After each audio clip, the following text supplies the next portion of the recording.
Hey family, welcome back to our blog channel mister and missus Prasoon. तो दोस्तों, दुल्हन की तरह सज के तैयार हो चुकी हैं हमारी दुल्हनिया। और जैसा कि आप सभी को पता है कि आज है तीज, तो आप सभी को तीज की ढेर सारी शुभकामनाएं। जो भी हमारी महिलाएं जो व्रत करती है अपने पति के लिए फास्टिंग रख के, तो अभी हम लोग चल रहे हैं पूजा करने के लिए। आप लोग भी चलिए। पूजा की थाली में ऊपर रख आया हूँ, बाकी सारे मेरे फैमिली मेम्बर्स वहाँ पे पहुँच चुके हैं। बस सोचे कि अपनी दुल्हनिया को लेकर चलें। तो आप लोग बने रहे, नए होंगे तो चैनल को सब्सक्राइब कर दीजिएगा और खूब सारा प्यार सपोर्ट करते रहिएगा। और जरा दुल्हनिया से पूछते हैं कैसा लग रहा है आपको आज। बस अभी पल्लू सेट कर रही हूँ अपना, तो ये जल्दी से कर लेती हैं और हम लोग चलते हैं ऊपर। तो गाइस, जब कुछ ही क्षण में पूजा स्टार्ट हो गया और सारा कुछ अरेंजमेंट हो गया, सभी बैठ चुके हैं। और ख़ास बात क्या है कि इसमें आपको पूरी कथा मैं सुनाऊंगा, जो तीज की कथा है। तो वो आप लोग बिना स्किप के पूरे वीडियो को देखेंगे, एंजॉय करेंगे।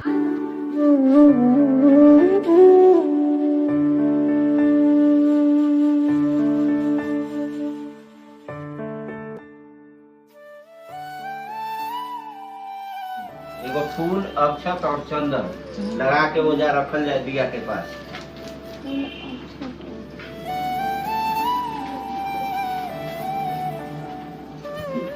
दिया के पास रखल जाए। यथा भाग नैवेद्यम निवेद्यामि, थोड़ा सा मीठा में से तूर के ओजा रख। दूध आना छीटे के में से अक्षत में से उठा के। पूर्वे रक्षतु वाराह अग्नेयम गरुड़ध्वज, दक्षिणे पद्मनाभस्तु नैऋत्यां मधुसूदन, पश्चिमे पातु गोविंदो, वायव्यां तु जनार्दन। शम्यं दधातु विश्वे देवासै हमादियं रामों प्रतिष्ठ, अस्यै प्राणा प्रतिष्ठन्तु, अस्यै प्राणा क्षरन्तु च। हो गए मीठा, वो 3 जगह पर मीठा पकवान है। जब नैवेद्यम निवेद्यामि, चढ़ा दिए जलम नैवेद्यामि। बाबा, कहानी कब शुरू करें? जब शुरू करें हमारे के बता दें। बस तुरंत।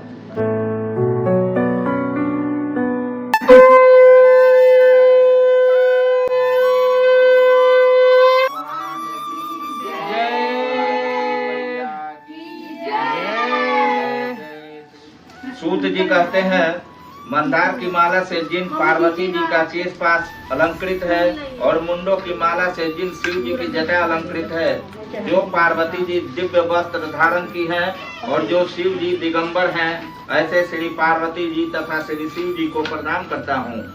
और हमने कैलाश पर्वत के शिखर पर बैठी हुई श्री पार्वती जी कहती हैं, हे महेश्वर, हमें कोई गुप्त व्रत या पूजन बताइए जो सब धर्मों में सरल हो, जिसमें परिश्रम भी कम करना पड़े लेकिन फल अधिक मिले। हे नाथ, यदि आप मुझ पर प्रसन्न हो तो यह विधान बताइए। हे प्रभु, किस तप, व्रत या दान से आदि मध्य और अंत रहित आप जैसे महाप्रभु हमको प्राप्त हुए हैं। शिव जी बोले, सुनो, मैं तुमको एक व्रत जो मेरा सर्वस्व और छिपाने योग्य है, पुराणों और वेदों का सर्वस्व जिस तरह कहा गया है, मैं तुम्हें एक प्राचीन व्रत बतलाता हूँ। एकाग्र मन से सुनो। जिस व्रत के प्रभाव से तुमने मेरा आधा आसन प्राप्त किया है, वह मैं तुमको बतलाऊंगा, क्योंकि तुम मेरी प्रियसी हो। भाद्रपद मास में हस्त नक्षत्र से युक्त आज से बहुत दिनों पहले हिमालय पर्वत पर इस व्रत को किया था। यह वृतांत मैं तुमसे कहूँगा। पार्वती जी ने पूछा, हे नाथ, मैंने क्यों यह व्रत किया था? यह सब आपके मुख से सुनना चाहती हूँ। उत्तर की ओर एक बड़ा रमणीक और पर्वतों में श्रेष्ठ हिमवान नामक पर्वत है। उसके आसपास तरह तरह की भूमियां हैं, तरह तरह के वृक्ष उस पर लगे हुए हैं। नाना प्रकार के पक्षी और अनेक प्रकार के पशु उस पर निवास करते हैं। वहां पहुंचकर गंधर्वों के साथ बहुत से देवता, सिद्ध, चारण, पक्षीगण सर्वदा प्रसन्न मन से विचरते हैं। वहां पहुंचकर गंधर्व गाते हैं, अप्सराएं नाचती हैं। उस पर्वत राज के कितने ही शिखर ऐसे हैं कि जिनमें स्फटिक, रत्न और वैदुर्य मणि आदि की खानें भरी हैं। यह पर्वत ऊंचा तो इतना अधिक है कि मित्र के घर की तरह समझकर आकाश का स्पर्श किए रहता है। उसके समस्त शिखर सदैव हिम से आच्छादित रहते हैं और गंगा जल की ध्वनि सदा सुनाई देती रहती है। हे पार्वती, तुमने बालकाल में उसी पर्वत पर तपस्या की थी। 12 वर्षों तक तुम उल्टी टंकर केवल धुआं पीकर रही। 64 वर्षों तक सूखे पत्ते खाकर रही। माघ मास में तुम जल में बैठी रहती और बैसाख की दोपहरिया में पंचाग्नि तापती थी। श्रावण महीने में जल बरसता तो तुम भूखी प्यासी रहकर मैदान में बैठी रहती थी। तुम्हारे पिता इस तरह के कष्ट सहन को देखकर बड़े दुखी हुए। वे चिंता में पड़ गए कि मैं अपनी कन्या किसको दूं। उसी समय नारद जी वहां आ पहुंचे। मुनि श्रेष्ठ नारद जी उस समय तुम्हें देखने गए थे। नारद जी को देखकर गिरि ने अर्घ्यपाद आसन आदि देकर उनकी पूजा की और कहा, हे स्वामी, आप किस लिए आए हैं? मेरा अहोभाग्य है, आपका आगमन मेरे लिए अच्छा है। नारद जी ने कहा, हे पर्वतराज सुनो, मैं भगवान विष्णु का भेजा हुआ आपके पास आया हूँ। आपको चाहिए कि यह योग कन्या किसी योगवर को दे।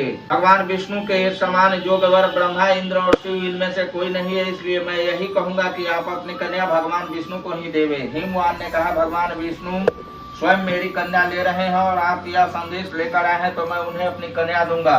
हिमवान की इतनी बात सुनकर मुनिराज नारद आकाश में विलीन हो गए।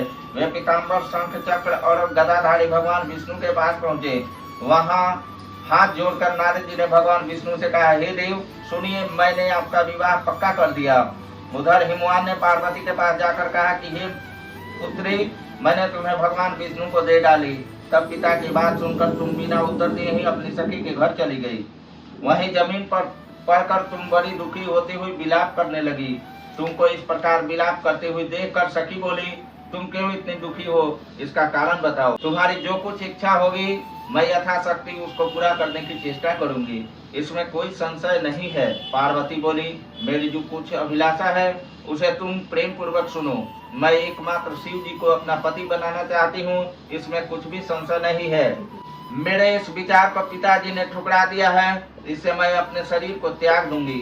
पार्वती की इस बात को सुनकर सखियों ने कहा कि शरीर का त्याग न करो, चलो किसी ऐसे वन को चले जहाँ पिता को पता न लगे। ऐसी सलाह कर तुम वैसे वन में जा पहुंची तथा तुम्हारे पिता घर घर तुम्हें खोजने लगे। दूतों द्वारा भी खबर लेने लगे कि कौन देवता या किन्नर मेरी पुत्री को हर ले गया है। उन्होंने मन ही मन कहा, मैं नारद जी के आगे प्रतिज्ञा कर चुका हूँ कि अपनी पुत्री भगवान विष्णु को दूंगा। ऐसा सोचते सोचते हिमवान मूर्छित हो गए। गिरिराज को मूर्छित देखकर सब लोग हाहाकार करते दौड़ पड़े। जब होश हुआ तो सब पूछने लगे कि गिरिराज, आप अपनी मूर्छा का कारण बताइए। हिमवान ने कहा, आप लोग मेरे दुख का कारण सुने। न मालूम कौन मेरी कन्या को हर ले गया है। ऐसा नहीं हुआ तो उसे किसी काले सांप ने काट लिया या सिंह खा गए होंगे। हाय, मेरी बेटी कहाँ गई? किसी दुष्ट ने मेरी पुत्री को मार डाला। ऐसा कह वे वायु के झोंके से कांपते हुए वृक्ष के समान कांपने लगे। इसके बाद हिमवान तुम्हें वन वन खोजने लगे। वह वन भी सिंह, भालू, हिंसक जंतुओं से बड़ा भयानक हो रहा था।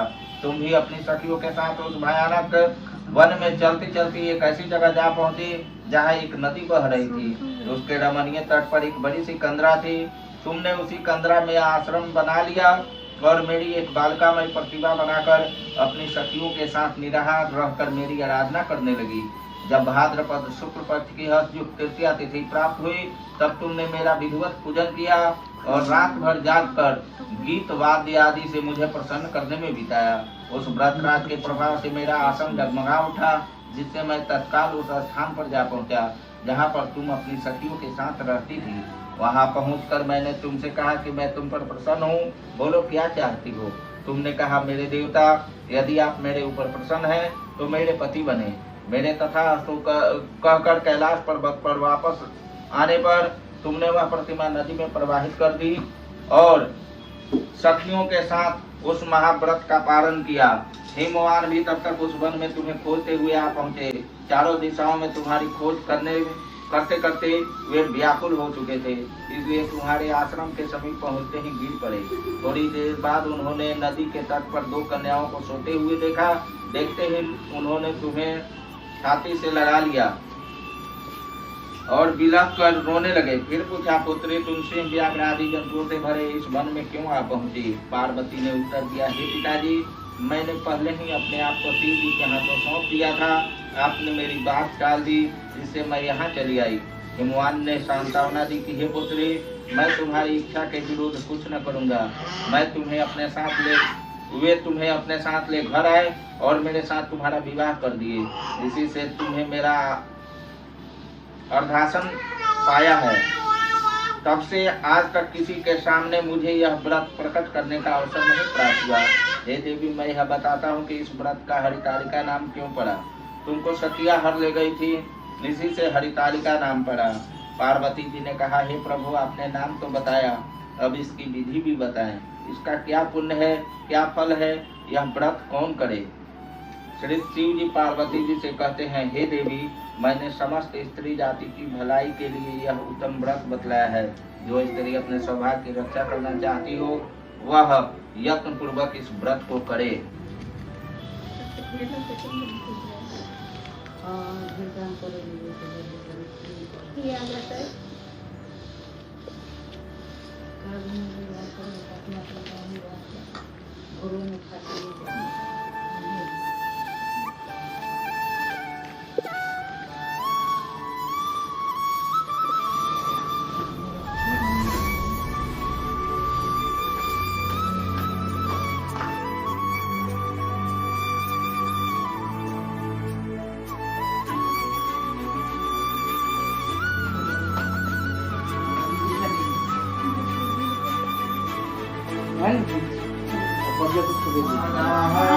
महादेव श्वेतांबर पीतांबर बाघंबर अंगे सनकादिक गरुडादिक भूतादिक संगे। न जानामि तमर्चनम् पूजां चैव न जानामि क्षम्यताम परमेश्वर। मंत्रहीनं क्रियाहीनं भक्ति।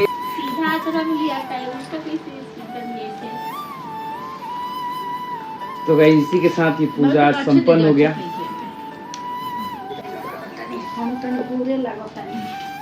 जोर से दाबिए, हम तो जोर से दाबिए, इसको कैसे बांधूं? गिर रहा है।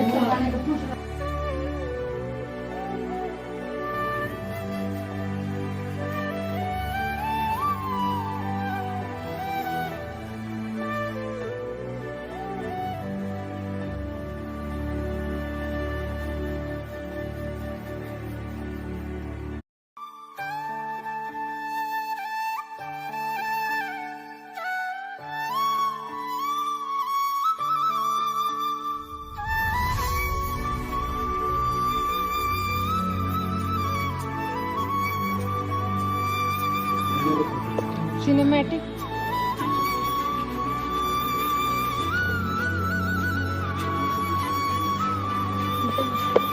तो गाइज ये देखिए, ये छोटी वाली मेरी आंटी है, एकदम कितनी प्यारी लग रही है। उस समय इतने लोग बैठ गए थे कि कैमरा उधर में जा ही नहीं सकता था, पंडित जी बैठे हुए थे, बट आंटी बहुत प्रिटी लग रही है।